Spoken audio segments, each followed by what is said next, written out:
قرآن میں یہ نقل ہوا ہے کہ اللہ تعالیٰ نے یہ بات اس وقت فرمائی تھی جب ابلیس نے یہ دھمکی دی تھی کہ میں آدم کے بیٹوں کی اکثریت کو گمراہ کر کے چھوڑوں گا۔ سورہ اعراف میں شیطان نے کہا تھا میں ان کی سیدھی راہ پر بیٹھ جاؤں گا، میں ان کے آگے سے وار کروں گا یعنی مستقبل سے ڈراؤں گا، ان کے پیچھے سے یعنی ماضی کے پچھتاوے دلاؤں گا، میں ان کے دائیں طرف سے یعنی ہر خیر سے انہیں روکوں گا، اور میں ان کے بائیں طرف سے آؤں گا یعنی ہر برے کام کرواؤں گا، میں انہیں جنت میں نہیں آنے دوں گا۔ اللہ فرماتے ہیں یہ بات اکثروں پر پکی ہو چکی ہے کہ وہ ایمان نہیں لائیں گے یعنی شیطان کے کہنے میں آ جائیں گے۔ 8 میں آگے اللہ فرما رہے ہیں اِنَّا جَعَلْنَا فِي أَعْنَاقِهِمْ أَغْلَالًا، بے شک ہم نے ان کی گردنوں میں طوق ڈال دیے ہیں، فَاهِيَ إِلَى الْأَذْقَانِ، جو ان کی ٹھوڑیوں تک پہنچ گئے ہیں، فَهُمْ مُقْمَحُونَ، اور یہ سیدھے اس میں سر اٹھائے کھڑے ہوئے ہیں۔ وَجَعَلْنَا مِن بَيْنِ أَيْدِيهِمْ سَدًّا، ہم نے ان کے آگے بھی دیوار کھڑی کر دیا ہے، وَمِن خَلْفِهِمْ سَدًّا، اور پیچھے بھی، فَأَغْشَيْنَاهُمْ، پھر ڈھانپ دیا انہیں اس دیوار سے، فَهُمْ لَا يُبْصِرُونَ، پس انہیں کچھ بھی دکھائی نہیں دیتا۔ وَسَوَاءٌ عَلَيْهِمْ، برابر ہے ان کے لیے، أَنذَرْتَهُمْ، کہ آپ انہیں خبردار کریں، أَمْ لَمْ تُنذِرْهُمْ، یا نہ کریں، لَا يُؤْمِنُونَ، یہ ایمان ہی نہیں لائیں گے۔ إِنَّمَا تُنذِرُ مَنِ اتَّبَعَ الذِّکْرَ، بے شک آپ تو نصیحت کر سکتے ہیں اسے جو پیروی کرے اس نصیحت کی، وَخَشِیَ الرَّحْمَنَ بِالْغَیْبِ، اور وہ ڈرے بن دیکھے رحمان سے، فَبَشِّرْهُ بِمَغْفِرَةٍ وَأَجْرٍ کریم، ایسے بندوں کو خوشخبری دے دو اللہ کی بخشش اور بہت بڑے اجر کی۔ یعنی کہ وہ ایسے متکبر ہیں کہ ان کی گردنوں میں ہم نے گویا طوق ڈال دیے ہیں، وہ ٹھوڑیوں تک پہنچے ہوئے ہیں، سو ان کے سر اٹھے رہ گئے ہیں۔ ہم نے ان کے آگے بھی ایک دیوار کھڑی کر دی اور ان کے پیچھے بھی ایک دیوار کھڑی کر دی، اس طرح ہم نے ان کو ڈھانک دیا ہے تو انہیں اب کچھ نہیں سجائی دے رہا۔ ان کے لیے برابر ہے تم انہیں خبردار کرو یا نہ کرو، وہ نہیں مانیں گے۔ تم تو اے پیغمبر صلی اللہ علیہ وسلم صرف انہی کو خبردار کر سکتے ہو جو نصیحت پر چلیں اور بن دیکھے خدائے رحمان سے ڈریں، سو اس طرح کے لوگوں کو مغفرت کی اور خدا کی طرف سے باعزہ صلے کی بشارت دو۔ یقیناً ہم ہی ایک دن مردوں کو زندہ کریں گے اور ان کے حساب میں بھی ہمیں کوئی مشکل پیش نہیں آئے گی، اس لیے کہ انہوں نے جو کچھ آگے بھیجا اور جو کچھ انہوں نے پیچھے چھوڑا ہے وہ سب ہم لکھتے جا رہے ہیں، اور ہم نے ہر چیز ایک واضح کتاب میں درج کر لی ہے۔ اِنَّا نَحْنُ نُحْيِي الْمَوْتَىٰ، بے شک ہم ہی زندہ کریں گے مردوں کو، وَنَكْتُبُ، اور ہم لکھتے جا رہے ہیں، مَا قَدَّمُوا، جو انہوں نے آگے بھیجا، قدم یعنی اپنے ہاتھوں سے، وَآثَارَهُمْ، اور پیچھے چھوڑا یعنی جو نیکی یا برائی، وَكُلَّ شَيْءٍ أَحْصَيْنَاهُ، ہر چیز کو ہم نے شمار کر لیا ہے، فی امام مبین، اور کھلم کھلا کتاب میں لکھ دیا ہے۔ اب یہ کون سے لوگ ہیں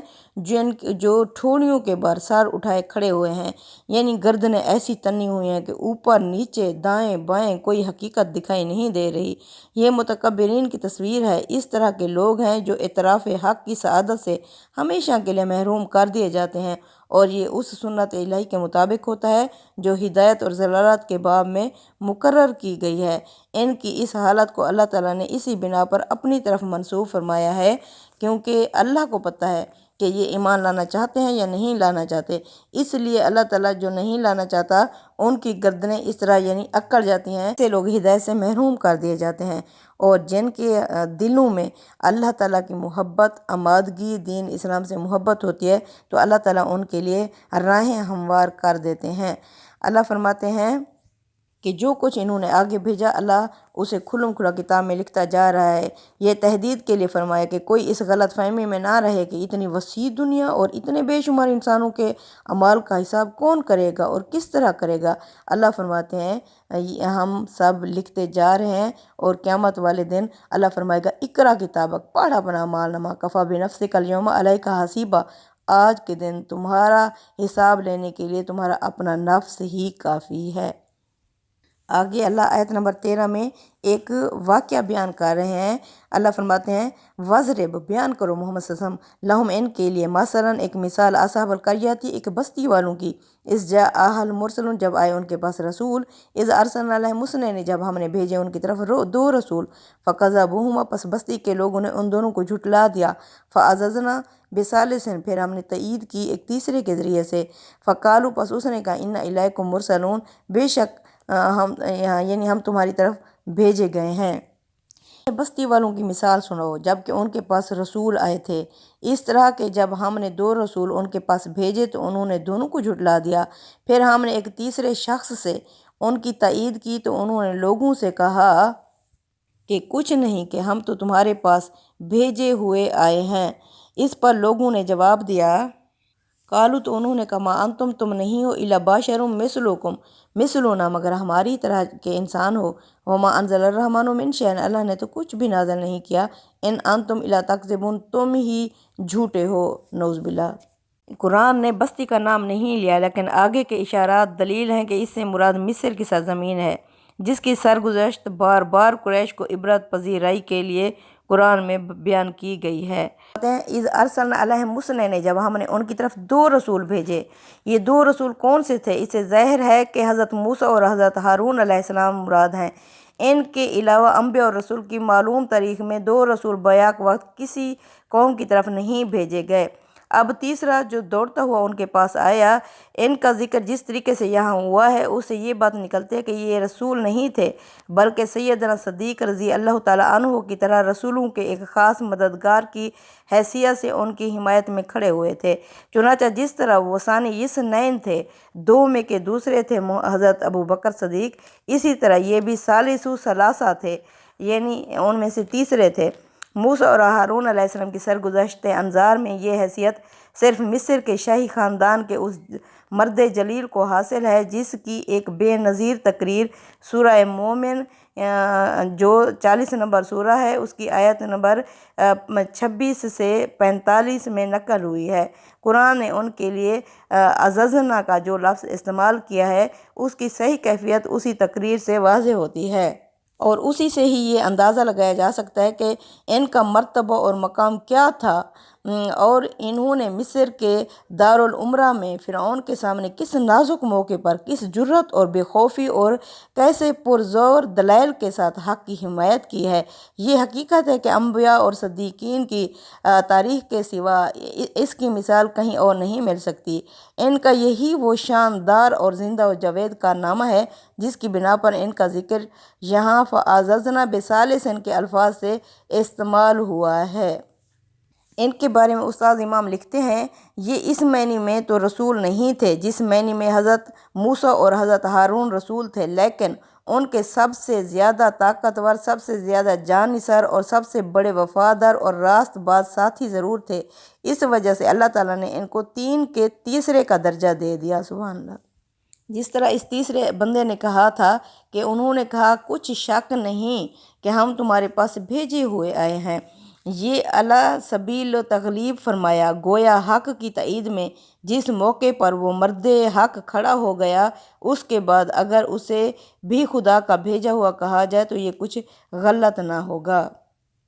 اس پر لوگوں نے کہا، آیت نمبر 15 میں، قالوا ما انتم الا بشر تم نہیں ہو مگر بشر ہو، انسان ہو، مثلنا ہماری ہی طرح کے، وما انزل الرحمن من شیء اللہ نے تو کوئی رحمان نے یعنی کوئی چیز نازل نہیں کی، ان انتم الا تکذبون رسولوں سے کہا کہ تم جھوٹے ہو۔ قالوا تو انہوں نے کہا، ربنا یعلم ہمارا رب ہی جانتا ہے، انا الیکم لمرسلون بے شک ہم تمہاری طرف بھیجے گئے ہیں، وما علینا الا البلاغ المبین اور یہ کہ ہمارا کام نہیں ہے مگر کھلم کھلا پہنچا دینا ہے۔ قالوا تو لوگوں نے کہا، انا تو طیرنا بکم ہم تو تمہیں منحوس سمجھتے ہیں، لئن تنتہوا اگر تم باز نہ آئے اپنے اس طرح یعنی کہنے سے، لنرجمنکم تو ہم تم سب کو سنسار کر ڈالیں گے، ولیمسنکم منا عذاب علیم اور تمہیں ہماری طرف سے بڑا دردناک عذاب پہنچ جائے گا۔ قالوا طیرکم معکم اس پر رسولوں نے کہا، تمہاری نحوست تمہارے ساتھ لگی ہوئی ہے، ان ذکرتم کیا تمہیں نصیحت کی جا رہی ہے، اس وجہ سے تم ہمیں منحوس کہہ رہے ہو، بل انتم قوم مسرفون باز یہ ہے کہ تم ہی حد سے گزرے ہوئے لوگ ہو۔ یعنی کہ رسولوں نے کہا، ہمارا کام تمہیں صاف صاف پہنچا دینا ہے، مطلب یہ ہے کہ اس کے بعد ہم تو اپنے فرض سے سبکدوش ہو جائیں گے، اس کو ماننا یا نہ ماننا یہ تمہاری ذمہ داری ہے اور اس کے نتائج بھی تمہیں ہی بھگتنا پڑیں گے۔ تو لوگوں نے کہا کہ ہم تمہیں منحوس سمجھتے ہیں۔ سورہ اعراف جو کہ 7 نمبر سورت میں وضاحت ہے کہ مصر کے لوگوں نے یہ بات اس وقت کہی جب موسیٰ علیہ السلام کی دعوت برپا ہو جانے کے بعد انہیں پے در پے آفتوں سے دوچار ہونا پڑا۔ یہ آفتیں ان کی تنبیہ کے لیے نازل کی گئی تھیں، مگر انہوں نے ان کو حضرت موسیٰ اور ان کے ساتھیوں کی نحوست قرار دیا تھا۔ رسولوں نے کہا تمہاری نحوست تمہارے ساتھ ہے، یعنی جو کچھ پیش آ رہا ہے تمہارے اپنے ہی کرتوتوں کا نتیجہ ہے، لہٰذا اگر کوئی نحوست ہے تو وہ تمہاری اپنی ہے جو تمہیں لاحق ہو گئی ہے۔ رسول نمبر 20 میں ہے وَجَاءَ مِنْ أَقْصَى الْمَدِينَةِ رَجُلٌ يَسْعَىٰ، تو اس نے کہا یعنی جو دوڑتا ہوا آیا، یا قوم اتبعوا المرسلین، اے میری قوم پیروی کر لو رسولوں کی۔ یہی موقع تھا جب خدا نے تیسرے سے تائید یعنی مدد فرمائی۔ اس طرح کے شہر کے پرلے سرے سے ایک شخص دوڑتا ہوا آیا اور آ کر کہنے لگا کہ میری قوم کے لوگوں رسولوں کی پیروی اختیار کر لو۔ کون تھا تیسرا؟ اوپر جس تین کے تیسرے کا ذکر ہوا ہے موسیٰ علیہ السلام کی تائید کے لیے، یہ اس کی سرگرمی کی تصویر ہے۔ آیا سے معلوم ہوتا ہے کہ ان کا گھر شہر کے کسی بعید کنارے پر تھا، مگر انہیں جب معلوم ہوا کہ حضرت موسیٰ کو خطرہ درپیش ہے تو وہ بھاگ کر وہاں پہنچے اور شاہی خاندان کا ایک فرد ہونے کے باوجود اپنے تمام مفادات بلکہ اپنی جان تک کو خطرے میں ڈال کر ان کی تائید کی اور حق کی شہادت کے لیے کھڑے ہو گئے۔ اس نے کہا اتبعوا من لا یسألکم اجرا، پیروی کرو ان کی جو نہیں مانگتے تم سے کوئی اجر، کوئی فیس، کوئی معاوضہ، وہم مہتدون، اور وہ ہیں بھی ہدایت پر۔ وما لی، مجھے کیا ہو گیا ہے، لا اعبد الذی، کہ میں کیوں نہ عبادت کروں، بندگی کروں اس ذات کی، فطرنی، جس نے مجھے پیدا کیا، وإلیہ ترجعون، اور اسی کی طرف ہی تمہیں لوٹ کر جانا ہے۔ اتخذ، کہ میں بنا لوں، من دونہ، اللہ کو چھوڑ کر، آلہۃ، اور معبود، ان یردنی الرحمن، اگر ارادہ کرے رحمان، بے زور اللہ تغنی، مجھے نقصان دینے کا تو نہیں کام آ سکتی، انی، میرے، شفاعتہم، ان کی سفارش، شیء، کچھ بھی، ولا ینقذون، اور نہ ہی یہ مجھے چھڑوا سکتے ہیں، انی اذا لفی ضلال مبین، اگر میں نے ایسا کیا میں تو کھلم کھلا گمراہ ہو جاؤں گا۔ انی آمنت بربکم، میں ایمان لے آیا ہوں تمہارے رب پر، فاسمعون، پس تم بھی میری بات سن لو، کہ لدخول الجنہ، اس سے کہا گیا اللہ کی طرف سے کہ داخل ہو جا جنت میں، قالا، تو وہ بولا، یا لیت قوم یعلمون، کاش کہ میری قوم بھی جان لیتی، بما غفر لی ربی، کہ مجھے میرے رب نے بخش دیا ہے، وجعلنی من المکرمین، اور یہ کہ مجھے عزت داروں میں شامل فرما دیا ہے۔ بندے نے کہا ان لوگوں کی پیروی کرو جو تم سے کوئی صلہ نہیں مانگتے اور راہ راست پر بھی ہیں، تم مجھے بھی برگزشتہ کرنا چاہتے ہو، مگر میں تم سے پوچھتا ہوں کہ میں اس ہستی کی بندگی کیوں نہ کروں جس نے مجھے پیدا کیا، اور اسی کی طرف ہی تم سب لوٹائے جاؤ گے؟ کیا میں اس کے سوا اوروں کو معبود بنا لوں؟ اگر خدائے رحمان مجھے کوئی تکلیف پہنچانی چاہے تو اس کی سفارش میرے کچھ بھی کام نہ آئے گی، اور نہ وہ مجھے چھڑا سکیں گے۔ ایسا کروں تو کچھ نہیں کہ پھر میں تو کھلی گمراہی میں جا پڑوں گا۔ میں تمہارے پروردگار پر ایمان لایا ہوں، اور تم بھی میری بات سنو۔ ارشاد ہوا داخل ہو جا جنت میں۔ اس نے یہ بشارت سنی تو اس نے کہا جو میرے پروردگار نے مجھے بخش دیا اور مجھے عزت والوں میں شامل کیا، اے کاش میری قوم کے لوگ بھی اسے جان لیتے۔ یعنی اس نے کہا میں تو اپنے پروردگار پر ایمان لایا ہوں، تم بھی میری بات سنو۔ مطلب یہ ہے کہ مجھے اس راہ سے ہٹانے کی کوشش میں اپنا وقت ضائع کرنے کے بجائے میری بات پر دھیان کرو اور وہ بات تسلیم کر لو جس کو تم بھی جانتے ہو کہ حق ہے۔ اس نے کہا اے کاش میری قوم بھی جان لیتی۔ یہ بشارت غالباً اس کی وفات کے بعد انہیں دی گئی۔ آگے من بعد ہی کے الفاظ سے اس بات کی تائید ہوتی ہے، یعنی اس کے دنیا سے رخصت ہو جانے کے بعد۔ وما انزلنا علی قومہ من بعد من جند من السماء ما کنا منزلین، اور ہم نے نہیں اتارا اس قوم پر اس کے جانے کے بعد، یعنی اس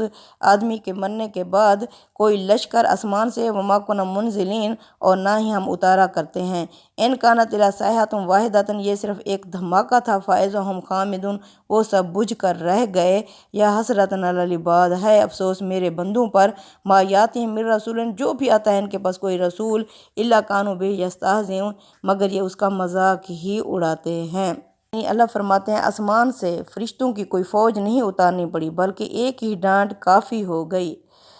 ہر چند یہ عذاب اصلاً حضرت موسیٰ اور ہارون کی تکذیب کے نتیجے میں آیا، لیکن یہاں اللہ تعالیٰ نے اس کو اس بندہ مومن کی تکذیب کے نتیجے کی حیثیت سے ذکر فرمایا۔ اس سے رسول کے ساتھیوں کی عظمت کا اظہار ہوتا ہے کہ اللہ تعالیٰ کی نگاہ میں ان کا یہ درجہ ہوتا ہے کہ ان کی تکذیب رسول کی تکذیب کے ہاں مانی بن جاتی ہے، اور اس کا وہی انجام ہوتا ہے جو رسولوں کی تکذیب کا ہوتا ہے۔ علم جرو کم اہلکنا قبلہم من القرون، کیا یہ نہیں دیکھتے کہ کتنی ہم نے ہلاک کر دیں بستیاں ان سے پہلے، انہم الیہم لا یرجعون، یہ کہ وہ ان کے پاس لوٹ کر نہیں آئیں، وَإِن كُلٌّ لَمَّا جَمِيعٌ لَدَيْنَا مُحْضَرُونَ، ان سب کو جمع ہو کر ہمارے حضور حاضر ہونا ہے۔ محمد صلی اللہ علیہ وسلم تمہارے مخاطبین بھی اس وقت یہی کر رہے ہیں، کیا انہوں نے دیکھا نہیں کہ ان سے پہلے کتنی قوموں کو ہم نے ہلاک کر دیا کہ ان کے لوگ اب ان کی طرف کبھی لوٹ کر نہیں آئیں گے، اور کچھ شک نہیں کہ ایک دن یہ سب ہمارے حضور اکٹھے حاضر کیے جائیں گے۔ کہ یہ ابھی جھٹلا رہے ہیں، نہیں مان رہے، یہ سمجھ رہے ہیں ہم بچ جائیں گے، ایسا نہیں ہوگا، بلکہ یہ سارے ہمارے حضور اکٹھے ہوں گے۔ صدق اللہ العظیم۔ تقبل منا انک انت السمیع العلیم وتب علینا انک انت التواب الرحیم۔ آمین یا رب العالمین۔